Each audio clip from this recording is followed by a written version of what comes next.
आपकी जो लड़ाई किसानों की शुरू हुई थी, उसको फिर से मैं एक बार नमन करता हूं।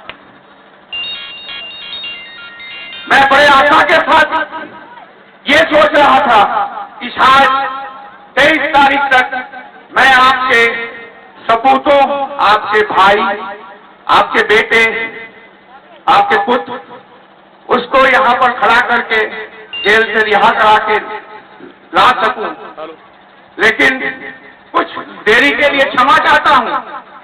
हो सकता है कि आने वाले इसी महीने के 30 तारीख के अंदर आपके वो सपूत, आपके भाई, आपके बेटे इसी दया के साथ में यहीं पर खड़े मिलेंगे और इसके लिए जो लड़ाई लड़ने की तैयारी हो चुकी थी, उसकी शुरुआत आज से सिर्फ 1 महीना पहले हमने शुरू किया। 23 अगस्त 2012 को लखनऊ से हमने इसकी शुरुआत की। उसी के तहत 27 तारीख को हम यहां पर आए।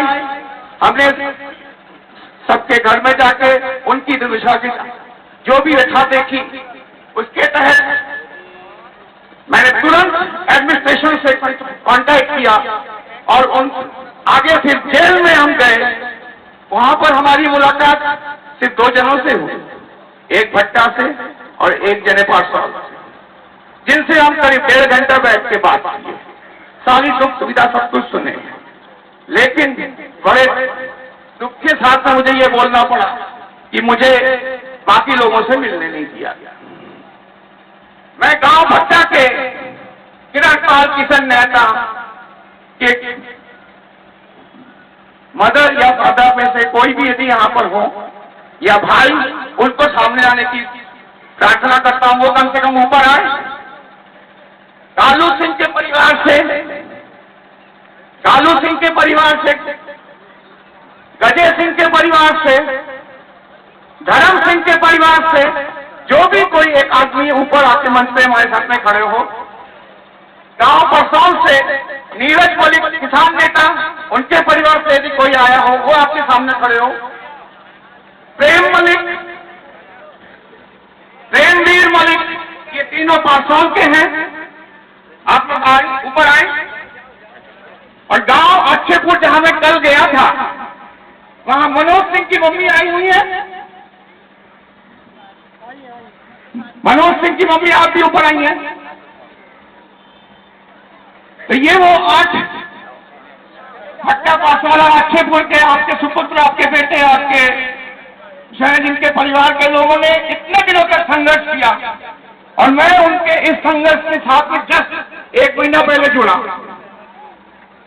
और मुझे आशा है कि आने वाले 30 तारीख के अंदर आपकी ये लड़ाई जो है एक पुरजोर घर में होंगे। मैं ज्यादा कुछ अब ना कहते हुए मैं अपनी माइंड, मित्रों, आप भी सोचते होंगे कि तृणमूल के नेताओं का जमवाड़ा आज आपकी डिश में क्यों है। तृणमूल के नेताओं को भट्टा तक आने की जरूरत क्यों पड़ी है? तो उसका एक छोटा सा उत्तर है कि तृणमूल के नेता और जो हमारी राष्ट्रीय अध्यक्ष है ममता बनर्जी जी ने बंगाल में किसानों की लड़ाई सिंगूर में लड़ा था, वो निर्णायक लड़ाई लड़ा था। हम लोगों को जब लगा उत्तर प्रदेश में किसानों पर अत्याचार हो रहा है, किसान किसी पार्टी का नहीं होता है, किसान तो वो शख्स होता है जो पूरे देश पेट भरने का काम करता है। किसान अन्नदाता होता है, वो अन्नदाता भगवान से बड़ा होता है। और जिस देश का, जिस प्रदेश का किसान परेशान होगा, वो प्रदेश खुशहाल हो, ऐसा कहना और ऐसा सोचना बेवकूफी होता है। आज तृणमूल के नेताओं ने संकल्प लिया है कि भट्टा की इस लड़ाई को, परसौल की इस लड़ाई को, अन्नदाता की इस लड़ाई को और अन्नदाता के स्वाभिमान को कुचलने वाली सरकार को उखाड़ फेंकने के लिए आज तृणमूल के नेताओं ने आपके बीच आकर आपकी लड़ाई, अपनी लड़ाई बनाने का कार्य किया है। हमारे तृणमूल कांग्रेस के नेता नीरज तोमर जी, जो आप ही के क्षेत्र के हैं, माननीय अध्यक्ष जी ने उनको पश्चिमी का प्रभारी भी बनाया है, संगठन में काम कर रहे हैं। मैं उनसे अनुरोध करूंगा वहां में और अपने विचारों को रखें। श्री नीरज तोमर। अपने सभी माता और अपने सभी बुजुर्गों को प्रणाम करता हूं और मुझे आज आप सबको इकट्ठा देखकर बहुत खुशी हुई और ये लगा कि हम किसी से कमजोर नहीं हैं। बार बार कुछ बातें आती हैं ऐसा करेंगे तो वैसा हो जाएगा, वैसा करेंगे तो ऐसा हो जाएगा। अगर ये समुदाय इकट्ठा रहेगा, अगर हम लोग इकट्ठे रहेंगे, तो जैसा हम कहेंगे वैसा होगा। हमें किसी सरकार से कोई लेना देना नहीं है। जिसने बुरा किया उसका बुरा हुआ है। किसान भाइयों को वर्तमान सरकार रिहा करने के बार बार वादे कर रही है। अगर वो उसके पूरा उतरती है तो बहुत अच्छी बात है, उसका सम्मान करते हैं। लेकिन मैं इस मंच से आज ये कहना चाहूंगा कि अगर ऐसा नहीं होता है तो हम मात्र 10 दिन तक इस बात का इंतजार कर सकते हैं, उससे अधिक हम इसका इंतजार नहीं कर पाएंगे। और ये आंदोलन केवल भट्टा गांव से शुरू नहीं होगा। इस आंदोलन को माननीय श्याम सुंदर शर्मा की अगुवाई में हम दिल्ली से शुरू करेंगे और दिल्ली से लेके कश्मीर और कन्याकुमारी तक किसानों को इकट्ठा किया जाएगा। किसान कमजोर नहीं है। बहुत दुख का विषय है कि हमें जातियों में बांट दिया गया है। अब हम किसान नहीं है, मैं जाट हूँ, वो राजपूत है, वो ठाकुर है, वो गुजर है, वो मुसलमान है, टुकड़े कर दिए गए, काट दिया गया है हम लोगों। मैं भी जाट परिवार से, अब मजबूरी होगी, बोलना पड़ता है मैं जाट हूँ। अपने लोगों के बीच में जाकर बोलना पड़ता है भाई मैं भी जाट हूँ। कारण कि हमारा एक छोटा सा टुकड़ा काट के घेर दिया गया।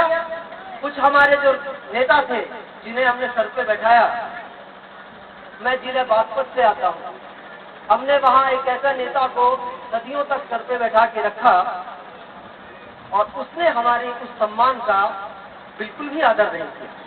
बड़ा दुख होता है, बागपत में बैठ के हम लोग सुनते थे कि भट्टा में गोलियां चली। एकता नहीं है, इकट्ठे नहीं हो पाते हैं हम लोग, टुकड़े हो जाते हैं। यहाँ मुझसे लोकल के गांव में भी पूछा गया तोमर कहाँ होते हैं, तोमर नहीं पता है हमें एक दूसरे के बारे में, मिलने नहीं दिया जाता, हमें बांध के रखा जाता है। तुम यही हो, 10 लोग इकट्ठे हो जाओगे, 50 शराब की पेटियां बेच दी जाएंगी, जाके बूथ पे कैप्चर करोगे और नेता बन जाएंगे हम। मैं आप लोगों से चाहता हूँ, हाथ जोड़ के आपसे निवेदन करता हूँ कि हमारी एकता को किसी की आवश्यकता नहीं है। अगर हम एक होंगे, निसंदेह हमारे पास हर चीज उपलब्ध होगी, जो हम चाहेंगे वो हमें मिलेगा। जमीनों का मुआवजा सरकार तय नहीं कर सकती, जमीन माँ होती है हमारी, और माँ का सौदा नहीं किया जाता। हमारी जमीन है, हम तय करेंगे, हमसे देना चाहते हैं नहीं देना चाहते हैं। मुआवजों के लालच दिए जाते हैं, करोड़ों में हमारी जमीन बेची जाती है और कुछ लाख रुपयों में हमसे खरीद ली जाती है। मेरी बातें आपको बुरी लगे हाथ उठा दीजिएगा, मैं तुरंत बैठ जाऊंगा। मैं आप लोगों को परेशान करने बिल्कुल नहीं आया हूँ। मैं चाहता हूँ, और वास्तव में मैं बहुत दुखी हूँ। मैं जेल गया, मैं गिरधपाल जी से मिला, मैं नीरज मलिक से मिला, मैं प्रेम से मिला। उन लोगों से आंख मिलाने की हिम्मत नहीं हो पाती। जब उनसे मिला जाता है, मैं क्षमा चाहता हूं। मित्रों, भाई नीरज ने जो कहा है, सचमुच ऐसे कर्मवीरों से मिलने की हिम्मत नहीं होती है, क्योंकि जब आप जेल में मिलने जाते हैं, उनकी आंखें पूछती हैं कि वो तो जेल में है लेकिन आप तो जेल से बाहर हो, और जो सरकार ने जेल में उनको भेजा है उसके लिए आप क्या कर रहे हो। उस प्रश्न का उत्तर देना होगा, आपको भी देना होगा। और वर्तमान सरकार, अखिलेश यादव की सरकार ने वादा किया था कि किसानों पर से आंदोलन, जितने किसानों पर मुकदमे दर्ज हैं उनको वापस लिए जाएंगे, लेकिन अफसोस के साथ कहना पड़ रहा है सरकार 6 महीने से चल रही है और किसानों के मुद्दे को ठंडे बस्ते में डालने का काम किया जा रहा है। उस सरकार को जगाने का काम करना है मित्रों। और यह आपके भट्टा की आवाज सिर्फ भट्टा से नहीं, पूरे उत्तर प्रदेश की आवाज बनेगी। और आज यहाँ के प्रशासन के लोगों तो मैं उनको बताना चाहता हूँ, वो अपने आकाओं को बता दे कि अगर किसान जाग गया तो उनकी सत्ता खिसकने देरी नहीं लगेगी, उनकी कुर्सी से गिरने में देरी नहीं लगेगी। जरूरत है किसानों के जागने की। किसानों को गुमराह करने का प्रयास जिन लोगों ने किया है, वो चाहे सपा के लोगों, बसपा के लोगों या कांग्रेस आई के राहुल गांधी जी रहे हो, आप जब सत्ता में आ जाते हो, जब कुर्सी पर बैठ जाते हो तो किसानों को भूल जाते हो। यकीन करो, जिस दिन किसान आपको भूल जाएगा उस दिन आपकी कुर्सियां बहुत दूर हो जाएंगी। और खासकर कांग्रेस को तो किसान भूल ही चुका है। आने वाले समय में समाजवादी पार्टी और बहुजन समाज पार्टी को सबक सिखाना है। उनके लोगों को बताना है कि किसान धोखा खाने को तैयार नहीं है। जो किसान जमीन का धरती का सीना चीरकर अनाज पैदा कर सकता है, अगर वो जाग गया तो ऐसे झूठे लोगों का सीना। तो हम जेल में मिलने जाते हैं, तब हम किसान नेताओं को जवाब दे पाते हैं कि आपके एक एक मिनट का हिसाब, आपके एक एक मिनट का हिसाब लेने के लिए पट्टा का नौजवान परेशान है, उत्तर प्रदेश का किसान परेशान है। आप पर जितने अत्याचार हो रहे हैं, जिस तरीके से आप जेल में यात्रा दी जा रही है, एक एक यात्रा का हिसाब, पाई पाई का हिसाब लिया जाएगा। वो भट्टा के जो लोग हैं, जो नौजवान हैं, जो किसान हैं, वो चुपचाप नहीं बैठे हैं और उन्होंने अपनी आवाज को उत्तर प्रदेश की आवाज बना दी है। आज हमारे बीच में हमारे प्रदेश संयोजक, पूर्व IAS अधिकारी, एक ऐसे शख्सियत जिनको पूरा उत्तर प्रदेश सुनना चाहता है, जिनको पूरा उत्तर प्रदेश इज्जत देता है, जो बाकी बलिया की माटी से निकलकर दिल्ली तक अपनी आवाज को जोरदार ढंग से रखते हैं, हमारे बीच है। ये हम सबका सौभाग्य है, भट्टा का सौभाग्य है, भट्टा के किसानों का सौभाग्य है। आइए हम ऐसे अपने धुरंधर नेता, पार्टी के प्रदेश संयोजक डॉक्टर SP सिंह को मैं निवेदन करूंगा, वो आवे और अपने विचारों को रखें।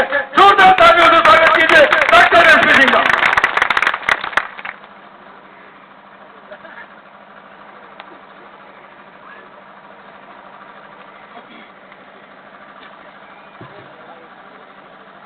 भट्टा पारसोल के सभी उपस्थित मौजूद यहाँ हमारे भाइयों, माताओं, बहनों, बुजुर्गों, तृणमूल कांग्रेस के प्रदेश अध्यक्ष, माट के विधायक, 8वीं बार विधायक, पूर्व मंत्री, उत्तर प्रदेश का एक जाना पहचाना नाम हमारे बड़े भाई पंडित श्याम सुंदर शर्मा जी, आज इस मीटिंग के संयोजक, तृणमूल कांग्रेस के पश्चिमी क्षेत्र के प्रभारी श्री नीरज तोमर जी, श्री सौरभ बंदोपाध्याय जी, स्वप्निल जी और उत्तर प्रदेश युवा तृणमूल कांग्रेस के प्रदेश अध्यक्ष श्री बबलू पंडित जी। सबसे पहले मैं इस धरती को, इस मट्टी को नमन करता हूं और साथ साथ आप सभी लोगों को प्रणाम करता हूं।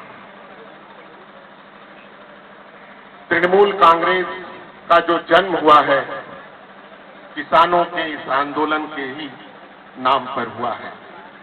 पश्चिम बंगाल की मुख्यमंत्री, हमारी सर्वप्रिय नेता ममता बनर्जी जी ने सबसे पहला आंदोलन किसानों के लिए पश्चिम बंगाल की भूमि पर, सिंगूर पर उसका शुभारंभ किया।